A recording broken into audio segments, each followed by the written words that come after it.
नमस्कार दोस्तों, मैं दीपक कुमार आप सभी का आपके अपने YouTube channel excellent career academy में स्वागत करता हूं। दोस्तों, आज इस वीडियो में हम लोग जनरल साइंस के क्वेश्चन को डिस्कस करने वाले हैं और ये जनरल साइंस का हम लोग का एक सीरीज चल रहा है स्पेशली JSSC एग्ज़ाम्स के लिए।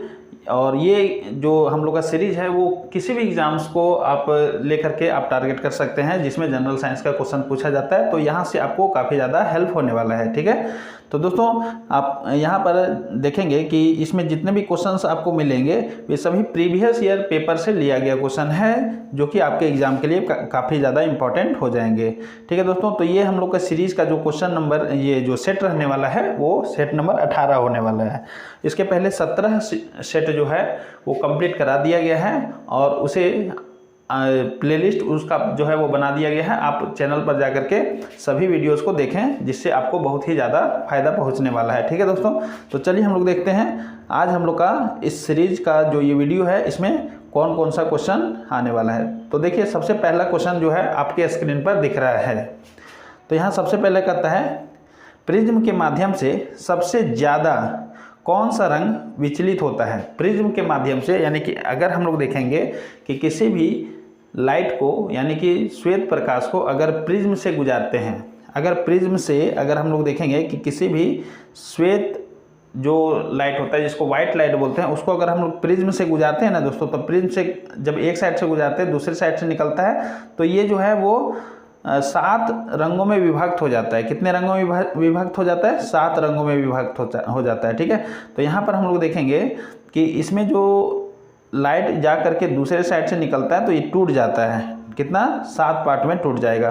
तो यहाँ से जो है वो सबसे ज़्यादा विचलन करने वाला कौन होता है और सबसे कम। ठीक है, इसके भी ये टोटल जो है इस टाइप के 7 लाइन होंगे।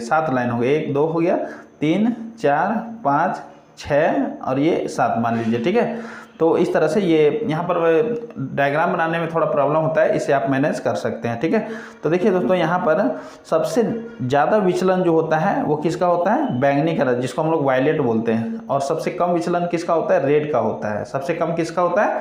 रेड का होता है। तो इतना बात जो है वो आप इसको ध्यान से समझ सकते हैं। तो यहाँ पर आपसे ये भी पूछ सकता है कि सबसे कम विचलन किसका होता है? तो रेड का होता है। सबसे अधिक किसका होता है? वायलेट का होता है। यहाँ पर आप देखेंगे कि ये जो प्रिज्म से अगर ये लाइट जो अगर टूटता है तो उसका एक सीरीज बनता है। ये सभी जो रंग होते हैं उसका सीरीज बनता है जो नीचे से यहाँ पर लिखा जाएगा। जो सबसे अधिक विचलन होगा सबसे नीचे रखेंगे। ठीक है, यहाँ पर देखिए क्या होगा? VIBGY O और सबसे ऊपर R होगा। ठीक है, तो यानी कि आप देखेंगे कि सबसे ज़्यादा विचलन, देखिए ये जो नीचे जो है वो अधिक विचलन वाला है। तो सबसे ज़्यादा विचलन किसका होता है? वायलेट का। और सबसे कम किसका होता है? रेड का। तो इतना बात जो है इस क्वेश्चन से आपको ध्यान में रखना है। चलिए हम लोग नेक्स्ट क्वेश्चन में चलते हैं। हमारा अगला क्वेश्चन देखिए क्या कहता है।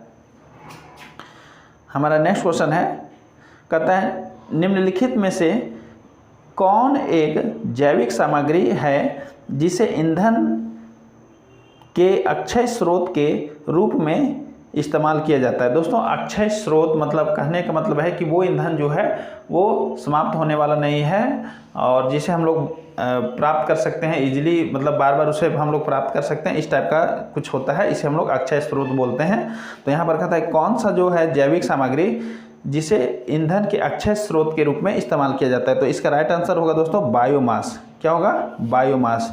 चलिए अब हम लोग नेक्स्ट क्वेश्चन में चलते हैं।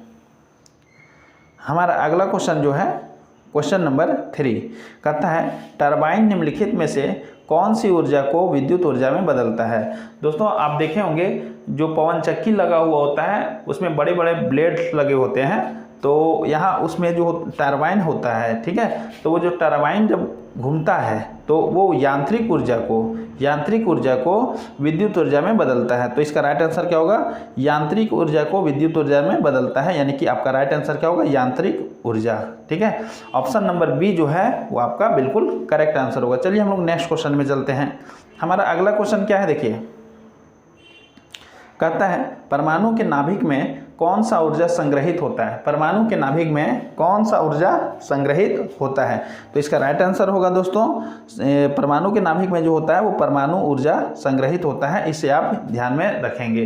दोस्तों यहाँ पर हम लोग देखेंगे अब नेक्स्ट क्वेश्चन को कि क्या होने वाला है। देखिए यहाँ पर हमारा अगला क्वेश्चन है, बेकिंग सोडा का रासायनिक सूत्र क्या है? बेकिंग सोडा का रासायनिक सूत्र क्या है? ये सब काफ़ी इंपॉर्टेंट क्वेश्चन है और ये सब बार बार एग्जाम में पूछे जाते हैं। ये सब बहुत ही कॉमन फार्मूला है, रासायनिक सूत्र है, तो इसे आप लोग ध्यान में रखेंगे। देखिए बेकिंग सोडा का जो रासायनिक सूत्र होता है दोस्तों वो आपका क्या होगा, यहाँ थोड़ा सा इसको हटा देते हैं, है ना। बेकिंग सोडा का जो रासायनिक सूत्र होता है वो sodium hydrogen carbonate, sodium hydrogen carbonate यानी NaHCO3, सोडियम हाइड्रोजन कार्बोनेट। इसे कभी कभी सोडियम बाइकार्बोनेट के नाम से भी जाना जाता है, तो आप ध्यान में रखेंगे। अगर सोडियम बाइकार्बोनेट लिख दिया तो आप उसे कंफ्यूज ना करें, ठीक है। चलिए, तो सोडियम हाइड्रोजन कार्बोनेट जिसको हम लोग बेकिंग सोडा बोलते हैं दोस्तों, यहाँ पर इसका राइट आंसर तो आपको मिल चुका है। यहाँ पर देखिए सोडियम कार्बोनेट एक होता है, सोडियम कार्बोनेट क्या होता है? सोडियम कार्बोनेट Na2CO3, ये सोडियम कार्बोनेट है, इसको भी आप ध्यान में रखिएगा। ये सोडियम कार्बोनेट है जिसे हम लोग वाशिंग सोडा या धावन सोडा के नाम से जानते हैं, ठीक है। चलिए अब देखिए हम लोग का नेक्स्ट क्वेश्चन क्या होने वाला है। यहाँ पर और भी कुछ है, इसमें आप देख सकते हैं H2SO4 है जिसको हम लोग सल्फ्यूरिक एसिड के नाम से जानते हैं और कैल्शियम कार्बोनेट है ये, ठीक है। तो यहाँ पर राइट आंसर के रूप में आप क्या याद रखेंगे? सोडियम कार्बोनेट बेकिंग सोडा को कहते हैं। चलिए अब हम सोडियम कार्बोनेट नहीं दोस्तों, यहाँ पर मुझसे ये थोड़ा सा बाय मिस्टेक में गलती बोल दिया। यहाँ पर हो जाएगा सोडियम हाइड्रोजन कार्बोनेट जो है वो baking soda, sodium hydrogen carbonate baking soda. चलिए अब हम लोग आगे चलते हैं। हमारा अगला क्वेश्चन क्या कहता है? तरल अवस्था से गुजरे बिना सीधे गैस में परिवर्तित होने की प्रक्रिया को क्या कहते हैं? तरल अवस्था से गुजरे बिना सीधे गैस में परिवर्तित होने की प्रक्रिया को क्या कहते हैं? दोस्तों यहाँ पर आप देखेंगे कि अगर हमारे यहाँ जो पदार्थ की अवस्था है वो मुख्यतः 3 रूप में पाए जाते हैं, वैसे 5 होते हैं लेकिन मेनली जो है वो 3 रूप में होता है, ठीक है। वो क्या होता है? एक ठोस होता है, एक द्रव होता है और एक गैस होता है। कोई भी पदार्थ अगर एक अवस्था से दूसरी अवस्था में जाता है तो उसका एक सिस्टम है कि अगर कोई ठोस है तो पहले वो जाएगा द्रव में और द्रव से फिर जाएगा किसमें? गैस में, ठीक है। उसी तरह अगर गैस है तो पहले आएगा द्रव में और द्रव से आएगा ठोस में, ठीक है। लेकिन कुछ ऐसे पदार्थ हैं जो ठोस से चलते हैं, जो ठोस से मतलब परिवर्तन होना शुरू होते हैं लेकिन वो द्रव में नहीं जाते हैं, ठीक है। वो सीधा गैस में जाएंगे, वे सीधा कहाँ जाएंगे? गैस में। और कुछ ऐसे हैं जो सीधा गैस से सीधा ठोस में आएंगे, ठीक है। तो यहाँ पर देखेंगे जो थोड़ा सा इसको मैं हटा करके फिर से समझाता हूँ। देखिए दोस्तों, अगर कोई ठोस सीधा गैस में चला जाता है, द्रव को यानी कि इसको छोड़ देता है, द्रव में नहीं जाता है, तो इस प्रोसेस को हम लोग बोलते हैं सब्लिमेशन। क्या बोलते हैं? सब्लिमेशन। चलिए तो इसका आप एग्जांपल ले सकते हैं सब्लिमेशन का, जैसे कपूर जो है वो ठोस होता है, वो सीधा गैस में। नेप्थलीन का जो गोली आता है वो सीधा गैस में चला जाएगा। तो इतना बात तो आपको ध्यान से समझना चाहिए, ठीक है। तो इसका राइट आंसर क्या होगा? सब्लिमेशन। और दोस्तों जो गैस से सीधे अगर वो ठोस में आ जा रहा है, गैस से सीधे ठोस में आ जा रहा है तो उसे बोलते हैं डिपोजिशन। क्या बोलते हैं? डिपोजिशन। तो इतना बात जो है आपको क्लियर होना चाहिए। यहाँ पर हम लोग देखेंगे दोस्तों, थोड़ा सा हम लोग और देख लेंगे। ये कंडेंसेशन जो होता है, कंडेंसेशन जैसे मान लीजिए कोई जलवाष्प है, ठीक है, जलवाष्प है यानी वाटर वेपर है, जब वो ठंडा होता है तो देखते हैं वो धीरे धीरे लिक्विड के रूप में कन्वर्ट हो जाता है, तो उस प्रोसेस को हम लोग बोलते हैं कंडेंसेशन। इवेपोरेशन क्या होता है? कोई भी द्रव जो होता है अगर उसको हम लोग गर्म करते हैं तो वो भाप बन करके उड़ना शुरू हो जाता है, तो उस प्रोसेस को हम लोग बोलते हैं इवेपोरेशन। चलिए इतना सारा बात जो है आपको क्लियर हो गया होगा। चलिए अब हम लोग नेक्स्ट क्वेश्चन में चलते हैं। हमारा अगला क्वेश्चन देखिए दोस्तों, यहाँ पर क्या करता है? शून्य प्रतिरोध के साथ विद्युत चालू करने के योग्यता को क्या कहते हैं? दोस्तों शून्य प्रतिरोध के साथ विद्युत चालू करने के, ठीक है, चालू करने के योग्यता को क्या कहते हैं? तो इसका राइट आंसर होगा दोस्तों अति चालकता। क्या होगा इसका आंसर? अति चालकता। चलिए अब हम लोग नेक्स्ट क्वेश्चन में चलते हैं। हमारा अगला क्वेश्चन देखिए, यहाँ पर क्या कहता है? निम्नलिखित में से कौन सा वर्णक प्रकाश संश्लेषण की प्रक्रिया में उपयोग किया जाता है। दोस्तों हम लोग सभी जानते हैं कि प्रकाश संश्लेषण एक प्रक्रिया है जिसके द्वारा पेड़ पौधे अपना भोजन स्वयं बनाते हैं, ठीक है। और ये जो प्रक्रिया होता है वो पेड़ पौधे के हरे भाग जहाँ होते हैं, जनरली ये पत्ता में होता है, इसीलिए पत्ता को पौधे का रसोई घर के नाम से भी जानते हैं। यानी पत्ता को किचन बोलते हैं, किसका, प्लांट का किचन को, प्लांट का किचन जो है वो किसको बोलते हैं, पत्ते को बोलते हैं। तो इतना बात आपको क्लियर होना चाहिए प्रकाश संश्लेषण के बारे में। अब कहता है कि प्रकाश संश्लेषण का जो प्रोसेस होता है उसमें कौन सा वर्णक जो है वो ज़्यादा यूजफुल होता है। तो यहाँ पर आपका राइट आंसर होगा दोस्तों, हम लोग देखेंगे क्लोरोफिल। क्लोरोफिल वर्णक जो है वो प्रकाश संश्लेषण के लिए ज़रूरी है। जिस भी मतलब पेड़ पौधे या जो बोल सकते हैं, कहने का मतलब है कि अगर जिसमें ये क्लोरोफिल प्रेजेंट होगा वही प्रकाश संश्लेषण क्रिया को कर सकता है। तो ये क्लोरोफिल जो है वो काफ़ी ज़्यादा इंपॉर्टेंट हो जाता है प्रकाश संश्लेषण की क्रिया के लिए। तो ये बात आपको समझ में आना चाहिए। दोस्तों यहाँ पर एक देखेंगे क्लोरोप्लास्ट जो होता है, क्लोरोप्लास्ट। तो क्लोरोप्लास्ट जो होता है ना वो कोशिका में एक कोशिका अंग होता है, कोशिका का एक अंग है। यानी इसमें जो हम लोग बोल सकते हैं ना, कोशिका द्रव में बहुत सारे अंग लगे होते हैं जिसको कोशिकांग बोलते हैं। तो कोशिका के अंदर जो क्लोरोप्लास्ट है वो एक अंग है, और यही क्लोरोप्लास्ट में जो है ना वो क्लोरोफिल भरा हुआ होता है। तो क्लोरोप्लास्ट में क्लोरोफिल होता है, ये आपको याद रखना है। और क्लोरोप्लास्ट कहाँ होता है, कोशिका के अंदर होता है।